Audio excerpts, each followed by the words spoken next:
Miller doors. These are, well, soon to be as famous Malcolm Miller doors, and I'm sure you'll learn all about the history and the efforts that have gone into to save them. And I mean, just today, if ever there was a metaphor for the whole city getting back together, opening up again, getting back on its feet, the huge community spirit that there's been over the last 12 months, it's what the Lord Mayor's about to do today.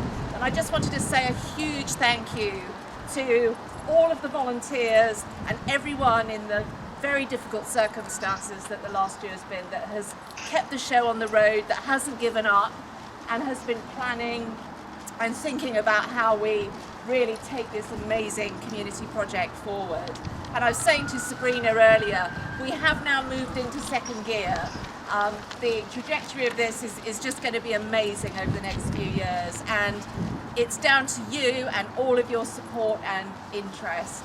And it's not just saving an amazing heritage building, it's also what you're doing for our community, and especially the young people in it. And it's great to see this partnership with the Tall Ships. I know that the sorts of stuff we want people to do in this pool does take a lot of courage. It makes you learn a lot about yourself. It broadens and raises your horizons and ambitions, and that's what this is all about. So thank you so much for everything you're doing. And I'm going to hand over to the Lord Mayor to do what he is expert as, and to really declare this season, this summer season, and the Lido reopened again. Thank you, Penny. Without much ado, I'm just going to make sure I get the scissors in the correct place and open the doors to a better future for here and young people. Here we go.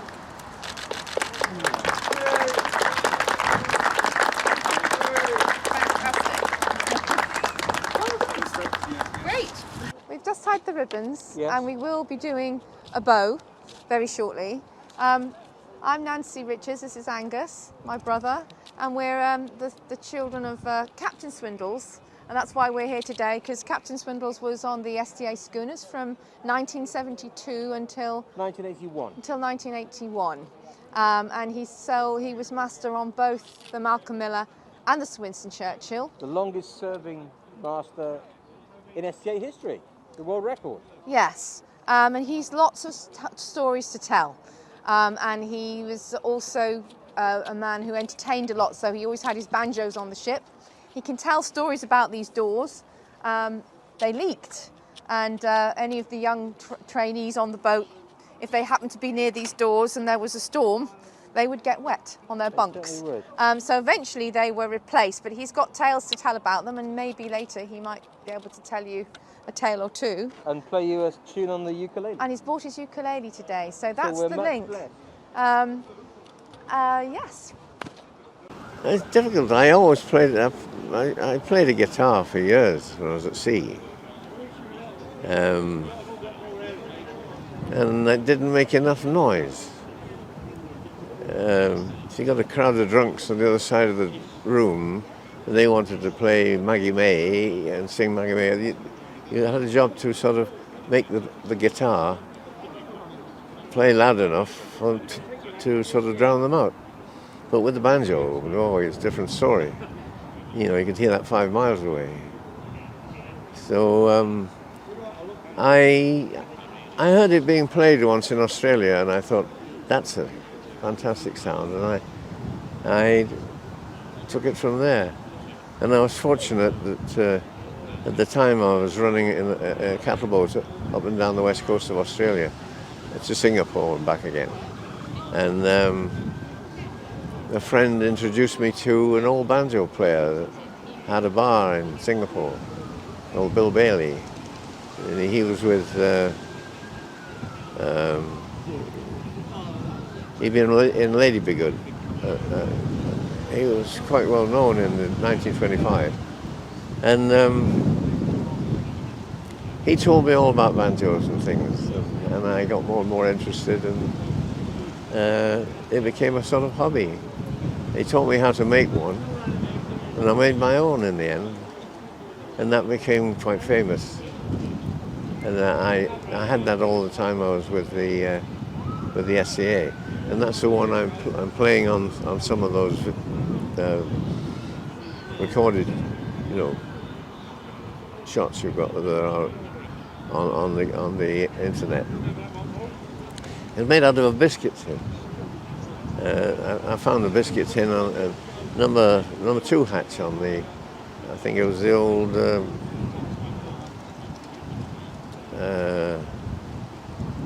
one of the Blue Funnel ships anyway was on. And I found a piece of teak tonnage. It was actually a piece of teak cargo, but how it got to number 6 hatch I don't know, but I saw it down and I sent the 4th mate down to get it, and it was a lovely piece of teak about that long, and I made the neck out of that. And some fuse wire and whatnot, frets. And I played that for years, and it was played by, some of the best banjo players. Do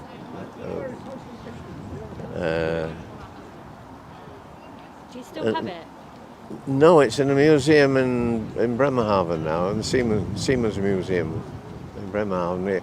It got there because we were in for the 150th anniversary of Bremerhaven, and I rather stole the show with it. All of the boys that were on I think it was on the Miller then, Malcolm Miller, they all sang with me on sea shanties. And the director of the museum said, Barry, if you ever want to get rid of that banjo, can we have it for the museum? And I said, yeah, sure. So I eventually was leaving and going to Australia to take command of the Lewin, the Australian ship, and following in Chris Blake's footsteps. And so I didn't think I wanted to take it down to Australia. And so I got in touch with him, and he said, well, that'd be grand. You bring it round, and next time you're in Bremerhaven, and I said, I'd like it will you put it in a suit, in one of these glass cases, next to my mentor, von Ruckner. I thought he was a great guy. And so we did. And as far as I know, from friends of mine, I've never seen it in there, but they said it's there in a case with a whole story about it, I think. So that was rather nice. Nice work. I don't know if it still exists, but it was going a bit rusty when I left. We'll have to find out. Yeah. I keep meaning to ring them up. Yeah. See if we can find out for you and get some pictures. It was a very good banjo. Pete Stanley played it, and Barry Dew, who played with Monty Sunshine, so on and so forth. They're all good banjo players, and they said it was a great instrument. Did you used to do battling banjos? Battling banjos? Oh yes, yeah. Yes, everybody wants to play that. And it's a bit of a party starter, isn't it? yeah. Well, thank you for talking to me, and hopefully I might be able to get some more film later. Right, all right, fine. Really, it's a long story, because I was a bank clerk, and I was a very good table tennis player. We had a table tennis group. We used to play in the vaults after work and so on. And I befriended the assistant manager at head office, a very nice chap. But the two of us played together in doubles. We found that we could play very well, and we understood what the other was going to do, and it's very, very fast, doubles, table tennis. So eventually we won the Bank Cup. It was a huge thing. You could wash your feet in it. And there was much jollity, and he pulled me aside and he said, you know, lad, you picked the wrong job. You shouldn't be in banking with a name like Swindles. He said, you'll never get any, it'll be very hard for you to get promotion with a name like that. So I should advise you, and we've been great friends, he said, but I'm advising you to get out whilst you're young, and find another sort of position. And just then, I'd been doing all the accounts for various shipping companies and things, and captain seems to be making a lot of money, and I thought, well, it couldn't be a bad job maybe. So I made inquiries, and eventually I took a pre-sea training course at Hull and went there. And a friend of mine was going up for a second mate's ticket, and I was too old to go to Pangbourne or Worcester or Conway, and I didn't stand much of a chance with. All I'd done was a 3-month course at Hull. Well, anyway, by chance, I got a sort of invitation to go for an interview with Alfred Holton Company, and I got in, and I was actually entered for the national swimming championships. I was already a Yorkshire junior champion, and so I had to refuse. I didn't. It was in 1948. I didn't go for the national champions because they wanted me to go to sea, and I couldn't refuse. It's very hard to get away in those days, unless you were from a proper sea school sort of thing. So off I went. And that was in 1948, and during the course of the career, I did a sabbatical at the Outward Bound School. 1960, I was there all year, and that sort of me in good stead when I was when I put my offer to be with the SDA. I had that under my belt. You see, I'd been a sailing and expedition instructor at the Outward Bound. So they took me on. I'm from the Morningstar Trust. We're just around the corner on Hayling. A bit like the Malcolm Miller, we've got some boats and we take young people to sea and teach them about themselves and give them the opportunity to learn life skills while on the water. The Heritage Lottery Fund are under approach, obviously very keen on things that make people aware of their own local heritage and also improve their sense of well-being. I can't think if you can't show them how exciting all this yachting is and how accessible it is with sail training, then, don't know, can only ask. And domestic tourism is high on the agenda now. The whole Heritage Action Zone thing, and I have sat through some very boring webinars, and they're doing a lot of talking. But I think there is a lot of talkers, and there's a lot of noise, but it's when it comes down to the action, who's actually doing it, getting it done. I'll send you the mind map, so that's the starting I'd love point. to see that. And the idea was that if it's all digital, then you have a website and an archive.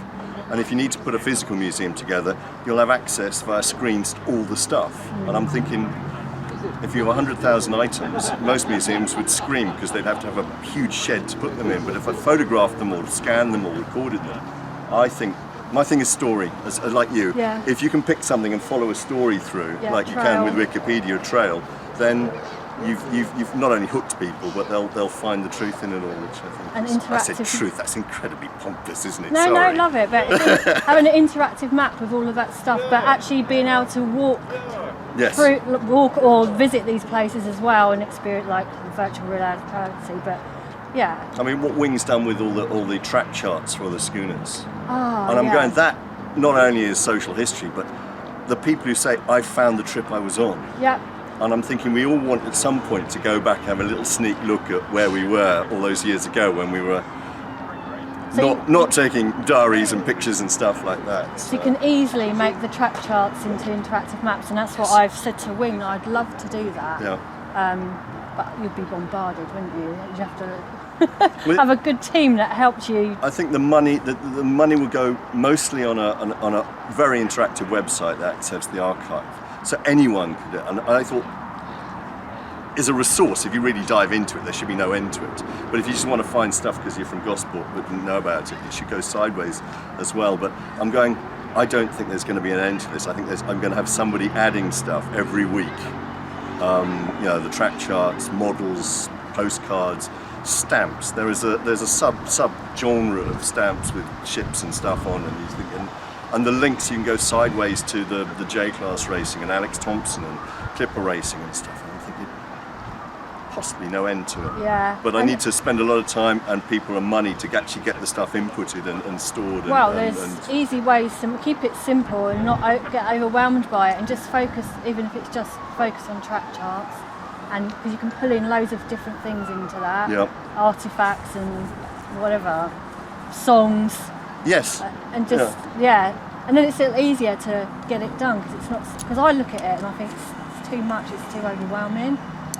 But I think, I would commission the money, if I got it, would be on a very good camera that you could do interviews with, because they're all histories and everything else like that, but also a very good A3 scanner. And you see, once you've got it, it's there and it's done and stuff like that. Let me give you a card, just because that's what you're meant to do in business sort of situations, and I'm rubbish at that. You're on Facebook, aren't you? I am on Facebook, yes. I'll Facebook friend you. Brilliant. I'm sure actually you'd find my way in via all the things that Wing is involved in. Yeah, no, I see you all the time. And I saw that you made something, it's on Grayson Perry's thing. I'm supremely embarrassed by that. It was a insomnia and a lockdown thing, and I promised my wife that once I would complete something, and I did it with about 3 hours to spare. I thought I did it, and that's the result. And I was watching something else, and this guy, Colin Baxter, texted me, says, "Yeah, you're on television."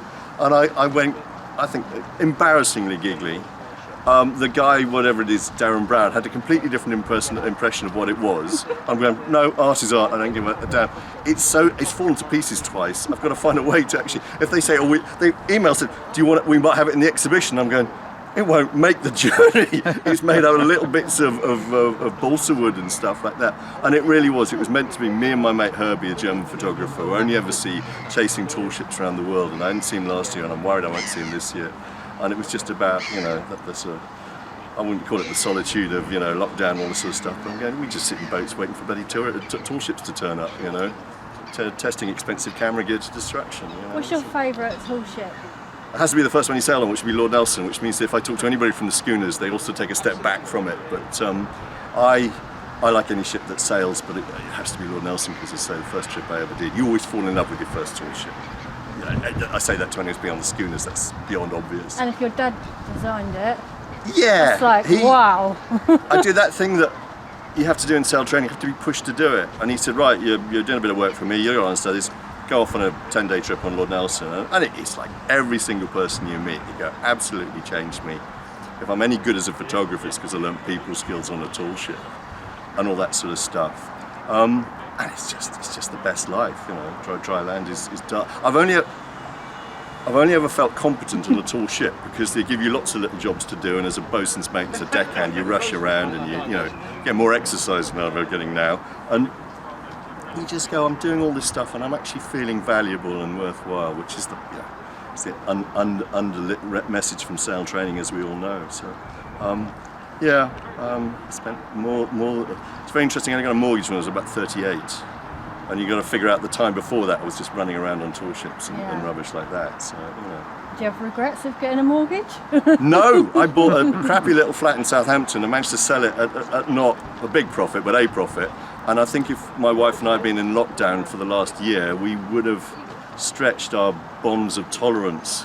We have a nice little house in Gosport, which is lovely. And she's been working from home, but there's no flights, but it was under the flight path for bloody Southampton Airport, and it was next to the Itchen Bridge where the ambulances would put their sirens on.